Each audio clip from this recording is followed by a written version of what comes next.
Bonjour à tous, bienvenue dans cette nouvelle vidéo sur ma chaîne YouTube et aujourd'hui on se retrouve pour une vidéo que j'avais hâte, mais tellement hâte de faire. Aujourd'hui, on va parler d'une série que j'aime énormément, dont je vais parler depuis très longtemps sur la chaîne YouTube. Une série trop sous-cotée selon moi, qui a eu des hauts et des bas, mais qui a vraiment su me passionner. Et j'aime cette série. Bon, il y a eu des choses moins bonnes, il y a eu des choses très bonnes, mais c'est une série en tout cas qui aura été passionnante puisqu'elle s'est terminée. Il s'agit de la saison 6, deuxième partie de Vikings, avec les 10 derniers épisodes de la série Vikings. Alors, j'ai essayé de ne pas me spoiler l'avis de la communauté au sens général du terme. Je ne sais pas ce que les gens en ont pensé. Mais je suis abonné à pas mal de chaînes, et par exemple j'ai vu que Valou Artworks, qui est un autre youtubeur critique série, avait mis dans un de ses titres de sa vidéo Viking, la déception. Alors, je juge pas une vidéo sur son titre. Mais quand même, si la réponse est en accord avec le titre de la vidéo, il aurait donc été déçu, je suppose, de la saison. Alors, ça veut dire qu'en ce moment, je suis à contre-courant total de ce qui se passe dans le monde. Parce qu'alors moi, j'ai tellement kiffé. J'ai adoré. Et quand je dis que j'ai adoré, c'est... Il y a des épisodes, on en parlera. J'estime que je suis pas sûr qu'en 2021, je verrai un meilleur épisode dans une autre série télé qui sortira cette année. C'est pour vous dire où j'en suis. C'est pour vous dire à quel niveau, personnellement, j'en suis. De fan de Vikings. J'adore Vikings. C'est vraiment une série que j'aime énormément. Donc je suis fan depuis toujours, depuis longtemps. Et je sais qu'il y a eu un effet sur Vikings, c'est que quand Ragnar a disparu, certains se sont dit la série est peut-être moins bonne. Et en réalité, elle a su se renouveler, elle a su aller chercher des ressources et elle a été vraiment une excellente surprise jusqu'à la fin. Et je vais vous dire un truc, c'est qu'en plus, moi, j'étais très très inquiet pour cette saison. Pourquoi ? Toutes les séries que j'ai regardées, on va dire, et qui ont duré un petit peu, ont pour la plupart fini un peu en eau de boudin. Game of Thrones bien entendu, mais je pense à Walking Dead aussi qui depuis quelques temps, même si c'est un petit peu meilleur, les dernières saisons sont quand même vraiment pas terribles. Supernatural qui a proposé quand même des saisons vraiment plutôt catastrophiques les derniers temps, même s'il y a eu quand même un petit peu du mieux sur la dernière, mais bon, il fallait pas rêver quoi. Il y a eu quand même des séries comme ça qui ont duré et qui n'ont pas pu forcément être des séries, comment dire, c'est pas que c'était des mauvaises séries, c'était juste que ils n'ont pas su faire leur fin parfois à la hauteur de l'événement. Voilà. Et justement, Vikings, j'ai eu peur, j'ai eu ce sentiment tout le long. Je me suis dit, est-ce qu'ils vont réussir leur fin ? Est-ce qu'ils vont réussir leur fin ? Et je trouve que moi, cette fin, elle est très réussie. Les promesses ont été tenues. On a eu de l'épique. On a eu l'univers de Vikings a été respecté, a été même agrandi. On a découvert encore plus de choses. C'est-à-dire que même dans la dernière partie de la saison, on a continué de découvrir des choses. On a continué d'approfondir les personnages, de leur donner du caractère, de leur donner des choses à raconter. Il y a eu de la surprise, il y a eu de l'épique, comme je l'ai dit. Il y a eu du suspense, il y a eu de l'émotion également. Il y a eu des personnages passionnants qui sont devenus extraordinaires. Je ne sais pas ce que les gens attendaient de plus. C'est ça que je me pose comme question. Parce qu'honnêtement, j'ai tellement aimé, moi, que je vais avoir du mal à vous dire des choses que j'ai pas aimé. Alors, il y a quand même un truc que j'ai pas aimé, mais ça, bon, je m'y attendais. Même si c'était moins pire qu'avant. Petit miracle, quand même. Mais j'aimais déjà pas ça la saison précédente. Et même là, encore la saison d'avant, là. Donc, les 20 derniers épisodes, on pourrait dire. J'aimais pas. Mais bon, c'est mieux. Mais on partait de loin, donc forcément, c'était mieux. Mais je vous expliquerai pourquoi. Alors, on va faire dans l'ordre. Déjà, on commence. Qui va s'asseoir à la table de l'épisode 11 de Vikings cette saison, cette année, 2021 ? Qui, je repose la question, va s'asseoir en disant je vais faire un meilleur épisode que l'épisode 11 de Vikings, saison 6. Le truc. Alors là, question charisme. Moi, l'arrivée de Bjorn à cheval, je l'ai rematé 2 fois. Je l'ai rematé 2 fois. Alors, j'ai mis longtemps à sortir cette critique. Déjà, je vais dire un truc, c'est que cette série-là, pour moi, elle doit pas être binge-watchée normalement. On aurait dû la voir un épisode par un épisode.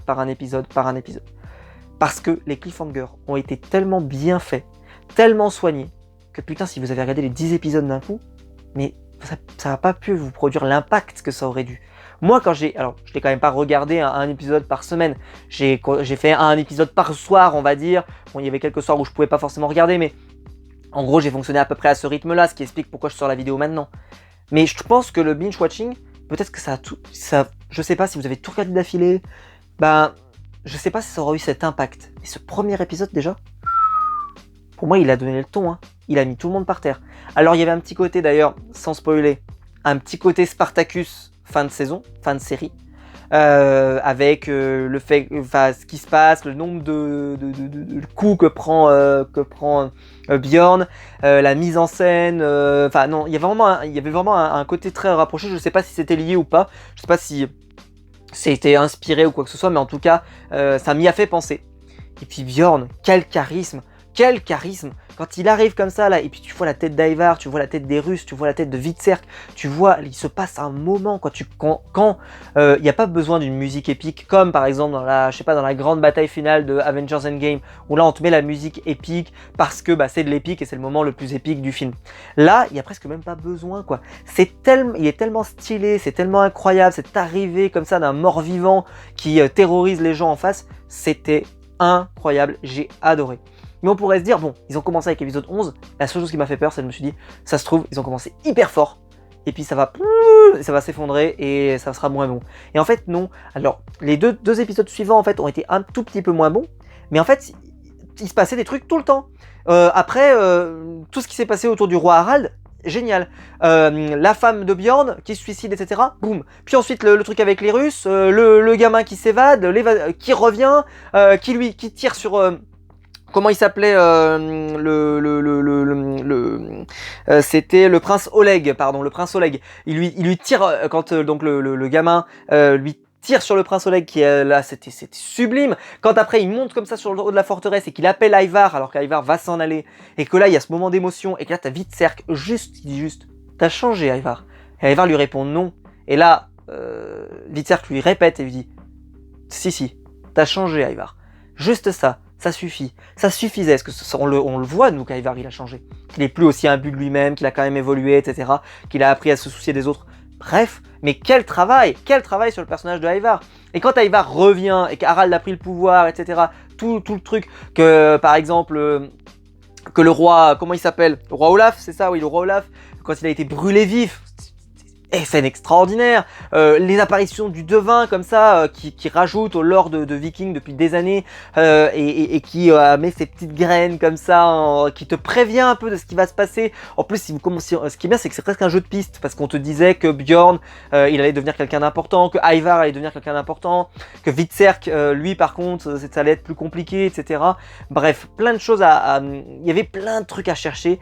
Et puis, la deuxième partie, avec le retour en Angleterre, très attendu, avec le roi Alfred et cette opposition presque idéologique entre Alfred et Ivar, où c'est même pas une opposition maintenant presque territoriale, où Ivar, ou comme à l'époque Ragnar, veut récupérer des territoires, machin, c'est même pas ça là. Quand ils partent, ils disent juste, il y a un énorme royaume en face, qui peut être une menace pour nous, donc, qui est en plus chrétien et tout, donc il faut qu'on aille les battre, parce qu'il faut qu'on protège notre culture, et il faut qu'on rappelle aussi qu'on est une puissance importante pour pas qu'ils nous oublient, etc.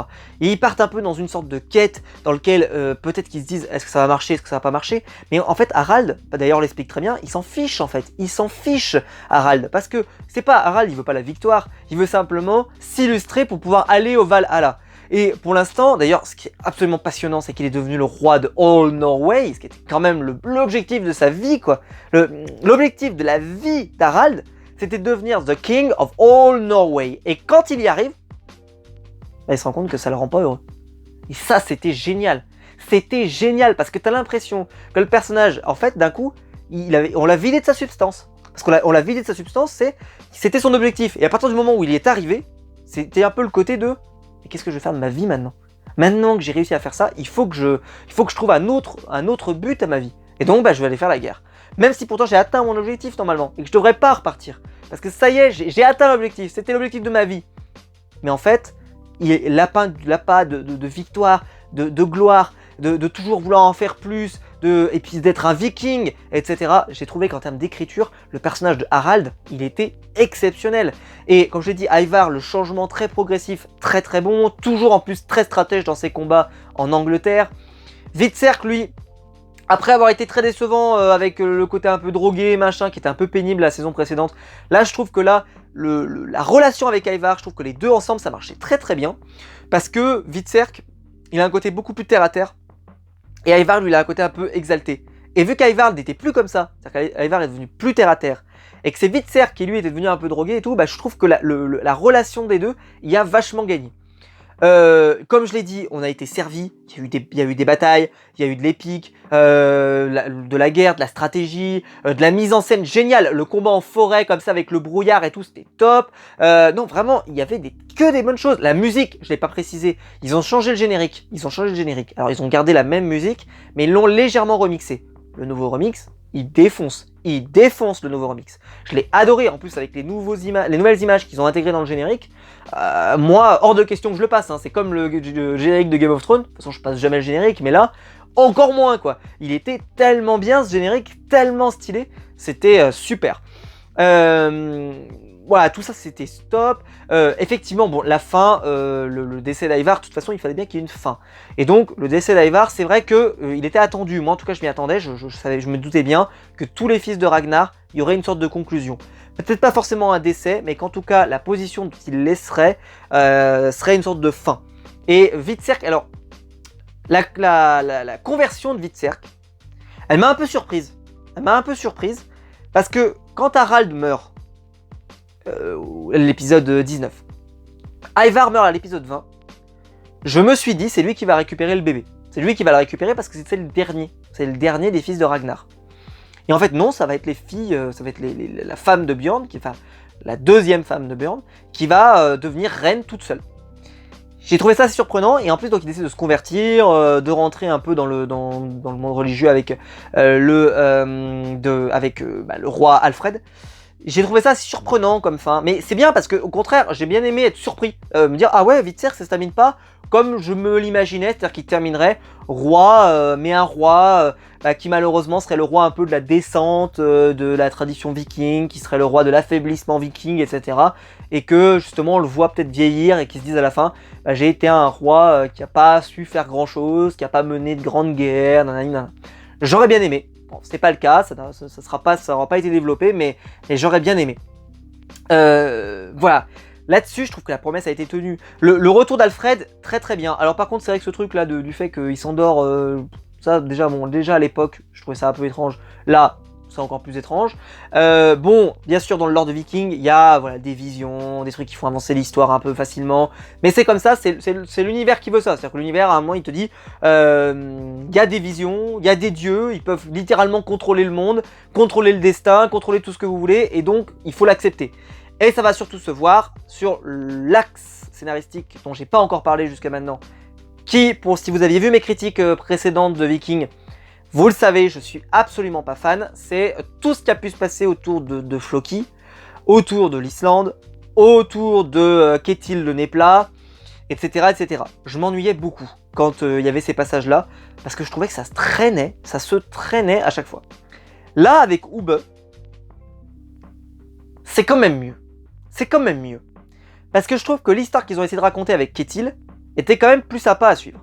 Et puis surtout, j'ai pas senti un gros problème de rythme. Alors c'est vrai que le voyage en bateau, il a duré un peu longtemps, on va y revenir d'ailleurs, mais la première partie, où ils arrivent quelque part, ensuite ils s'entre-déchirent, une nouvelle fois ça tourne mal, y a Ketil qui pète un câble, parce qu'il y a une baleine qui s'échoue, etc., etc. D'ailleurs, point un petit peu de curiosité, la baleine s'échoue, très bien. Ketil veut garder la baleine pour lui, oui. Mais bon, je suis pas un spécialiste de l'agriculture et de l'élevage, et de l'élevage de poissons, tout ce que vous voulez. Mais un poisson comme ça, enfin, c'est pas vraiment un poisson, mais vous m'avez compris, en tout cas, un énorme être vivant. On va vraiment schématiser au sens très large. Être vivant qui s'échoue sur une plage, je suppose quand même qu'il faut le manger vite, quand même. Il faut vite le manger, il faut vite le dépecer, il faut vite... Donc il va faire comment? Il va tout faire tout seul? Là, vous avez vu le truc que c'était? Donc j'ai trouvé ça assez surprenant qu'ils veulent le garder pour lui, machin. Bon bref, en tout cas ça le fera péter un câble. Et donc Ube blessé, d'ailleurs j'ai eu peur qu'il crève, je me suis dit purée il crève, c'est horrible. Je veux pas qu'il crève comme ça, non, non pas possible. Et là ils se retrouvent après en bateau, et ils vont dériver pendant longtemps. Et c'est vrai que j'ai commencé à être un peu inquiet. Alors, inquiet parce que je me suis dit mais où est-ce qu'ils vont arriver? Ils vont quand même pas les faire arriver aux Amériques. Parce que je me suis dit, quand même pour aller aux Amériques, en bateau, sans nourriture, sans rien, faut quand même être costaud quand même. Là, pourtant ils vont y arriver. Avec un bébé entre les mains, qui meurt pas en plus. Hein. Là, c'est le moment où j'ai tiqué, j'ai fait. Et puis ils arrivent vers les Indiens. Et là, un peu la boucle se reproduit. C'est-à-dire qu'il va y avoir une bêtise, ils vont devoir la réparer. Et je trouve que la façon dont ils ont géré cette bêtise, cette fois-ci, eh ben, c'était la version de se dire, on a changé. Ça y est, nous on est prêts. Il y a quelqu'un qui a fait une bêtise, eh ben, très bien. Ben, on va tout faire pour la réparer. Et on va faire amende honorable, etc. Et je trouve que c'était très bien. Et puis le retour de Floki. La grosse surprise, l'énorme surprise. C'était hyper plaisant de le revoir. Par contre, c'est vrai, question âge, là je sais pas quel âge il a Floki, mais honnêtement ça doit être quand même assez sérieux parce que ils ont quand même tous un peu bien vieilli quand même, donc je sais pas quel âge il a, mais ça commence à faire quand même pas mal. Et quand tu l'as vu comme ça un peu, il était appelé comme quelqu'un d'un peu fou. Et quand je l'ai vu redescendre, en plus, j'arrêtais pas de me dire, quand ils ont commencé à dire qu'ils connaissaient cette langue, etc., je me disais, mais qui c'est qui est arrivé là? Qui c'est? J'arrivais pas à me dire, parce que Floki, pour moi, vu qu'il était parti sur Westworld, l'interprète, je pensais qu'il était plus possible de l'avoir, je pensais que c'était plus possible. Je me suis dit, c'est qui? Alors, je sais pas pourquoi, à un moment, je me suis dit, c'est peut-être Rollo. Genre, à la fin, on va peut-être nous remettre Rollo, parce que c'est le seul dont on sait pas ce que ça devient pour terminer. Les autres, on a à peu près tous une conclusion, mais lui, en gros, on sait qu'il est en France, et terminé. Je me suis dit peut-être qu'il est parti en exploration, il s'est paumé ou je ne sais pas trop quoi, et on va le retrouver là, un peu par surprise. Bon, eh ben non, c'était bien Floki. Et je trouve qu'en plus, la relation entre Floki et Ube, on sait que c'était une très très belle relation avant, pas autant qu'avec celle de Ivar, mais quand même. Et c'était très réussi. Le passage avec les Indiens, cet échange de culture, alors qu'ils parlent pas forcément la même langue, qu'ils ont du mal à se comprendre, c'était sympa. Mais juste le truc du... le mec, il a un truc en or, et il regarde, il fait, purée, mais où est l'or et tout, et que tu vois le côté viking qui reste quand même très très impliqué, et très dedans et tout, et bah ça, j'ai trouvé ça sympa, parce que ça veut pas dire que les personnages sont devenus tout de suite des bisounours. Mais ça a pas empêché qu'ils ont changé. Et je reprendrai cet élément, c'est que vraiment, ils ont changé, quoi. Ils ont changé. Ils ont vraiment bien changé. Donc, Ivar a changé, Hvitserk a changé, Ube a changé. Et le monde viking, effectivement, est moins en forme, mais tout de même. Et honnêtement, donc comme je l'ai dit, la promesse a été plus que tenue. J'ai voyagé avec ces personnages, j'ai vécu avec eux, je me suis passionné avec eux. J'ai presque eu envie de pleurer, moi, quand Ivar s'en va et que t'as le gamin qui monte, comme je l'ai dit, et qui dit à Ivar, voilà, enfin, qui l'appelle comme ça, et limite, reste, quoi, mais non, Ivar, il a encore d'autres choses à faire et il peut pas s'arrêter ici. J'ai trouvé ça magnifique, j'ai trouvé ça sublime. Petit point par contre, bon, la magie, tout ça, ça fait partie de l'univers viking, mais bon, le fait que donc je sais plus comment il s'appelle Éric le Rouge, qui est un personnage qui va perdre la vue. Bon, alors moi je veux bien, mais c'est vrai que c'était un peu, comment dire ça, c'était un peu brusque quand même. C'était un peu brusque, c'est-à-dire que d'un coup, un matin, tu te réveilles, hop, tu vois plus rien. C'était un peu brusque, quoi. J'ai trouvé ça un peu brusque. Alors comme je l'ai dit, ça fait partie de l'univers viking, ça fait partie de cet univers, faut l'accepter. Les dieux peuvent influencer, ils peuvent envoyer une baleine, ils peuvent faire tomber la pluie, machin. Y a quand même un mec qui peut venir et quand Ragnar meurt et se téléporter d'endroit dans la planète. Ok, voilà, ça fait partie de l'univers viking. Mais là, c'est vrai que c'était quelque chose de très perceptible. C'est-à-dire que tout le monde voyait, bah, le mec, il est devenu aveugle, quoi. À cause de la magie noire, quoi. Il est devenu aveugle. Parce que bon, les dons de voyance, que bon, ça se confirme, j'ai envie de dire, bon, ça peut être des coïncidences, ça peut être plein de choses, on s'en fiche. Mais là, non, elle a vraiment réussi à le rendre aveugle, quoi. Et on voit pas en plus qu'est-ce qu'elle aurait pu lui faire, je sais pas, passer un truc sur les yeux, machin, on voit rien du tout. Elle met juste un truc sous son oreiller. Donc j'étais un peu surpris, c'est le deuxième truc que j'ai fait. Est-ce qu'ils auraient pas dû, peut-être, je sais pas, trouver une raison pour laquelle il deviendrait aveugle, je sais pas, moi par exemple, il se crève un œil par accident, ou j'en sais rien, enfin... Je trouve que comment ils l'ont intégré le truc, c'était un peu étrange. Voilà, tout simplement. Mais c'est du détail, hein, parce que j'ai tellement aimé que pour moi, j'ai pas envie de venir dans des critiques comme ça, de venir, non, ça n'enlève rien au fait que la saison est excellente, que je me suis régalé, que j'ai adoré la saison. Et pour moi, c'est vraiment un énorme oui, c'est Viking a tenu toutes ses promesses jusqu'à la fin. Et bien sûr que je recommanderais à n'importe qui que je croise dans la rue, en lui disant, si jamais il me demande un conseil série, bien sûr de regarder Viking, parce que Viking, c'est une série qui, pour moi, aura été une très belle réussite, du début à la fin. Il y aura eu des creux, mais comme plein de séries, mais je trouve que dans la globalité, c'est une série qui a su être bonne. Dommage qu'elle soit sortie en binge-watching, parce que ça a eu un énorme défaut, c'est qu'elle est sortie juste au tout début d'année, là, elle est sortie, et en une journée, les gens l'avaient vue, et elle a fait parler d'elle pendant un jour, et après, tout le monde l'a oublié. Pourquoi ? Parce que Viking n'a pas essayé de faire le buzz, Viking n'a pas essayé de faire de la raconter, de faire des trucs avec Non, ils ont juste essayé de faire une bonne histoire qui se tienne. Et pourtant, ils ont bien essayé de faire quand même des cliffhangers qui donnent envie de voir et tout. Mais Vikings, ça n'a jamais été une série extrêmement populaire, ça a toujours été une série un peu confidentielle, même aux États-Unis. Même si c'est quand même une série appréciée. Mais c'est jamais devenu Breaking Bad, c'est jamais devenu Game of Thrones, c'est jamais devenu Walking Dead. Et pourtant, il y avait la place, parce que là, il n'y a pas de Game of Thrones, il n'y a pas de The Witcher pendant avoir un petit moment, la série Seigneur des Anneaux n'est pas encore là, etc. Donc il y avait vraiment moyen que ça perce. Et là, avoir tout jeté comme ça d'un coup, je trouve que ça ne permettait pas, en tout cas, de faire monter la hype. Parce que vous imaginez si tout le long des épisodes, on s'était dit « Ah, l'épisode 11, il est vachement bien. » L'épisode 15, avec la mort du roi... comment il s'appelle la mort du roi... du prince Oleg, pardon. Et ben lui, pareil, épisode 15. Le retour de Floki à l'épisode 19. Oh mon dieu, la mort de Ivar, épisode 20. Ça aurait pu vraiment monter. Et malheureusement, c'est vrai que si on a regardé tout d'un coup, je pense que cet effet-là, il a été un peu perdu.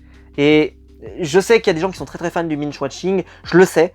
Moi, je sais pas que j'aime pas le binge-watching, mais j'estime qu'il y a des séries qui peuvent se binge-watcher et des séries qui doivent pas se binge-watcher. Et celle-là, c'est l'exemple même d'une série dans laquelle on aurait dû avoir un épisode par semaine. Limite, si vous voulez, vous commencez avec 2 épisodes d'un coup, si vous voulez, peu importe. Mais en tout cas, un épisode par semaine. Pour qu'on ait le temps. D'ailleurs, je trouve que c'est dommage, on n'a pas pu faire de théorie. On n'a pas pu... Rien. C'est quand même dommage. Voilà, c'est juste mon regret, c'est mon immense regret. C'est le binge-watching, je trouve que ça a vraiment affecté la série et c'est vraiment dommage. Voilà. Dites-moi dans les commentaires, vous, ce que vous avez pensé de cette saison. Est-ce que vous êtes aussi convaincu que moi Est-ce que vous aussi, elle vous a plu ou pas Likez la vidéo, abonnez-vous. N'hésitez pas à la partager sur les réseaux sociaux. Il y a le bouton rejoindre juste en dessous pour faire partie des membres soutiens de la chaîne et je vous en remercie. Et quant à nous, on se retrouve très vite pour une nouvelle vidéo sur ma chaîne YouTube. Allez, ciao!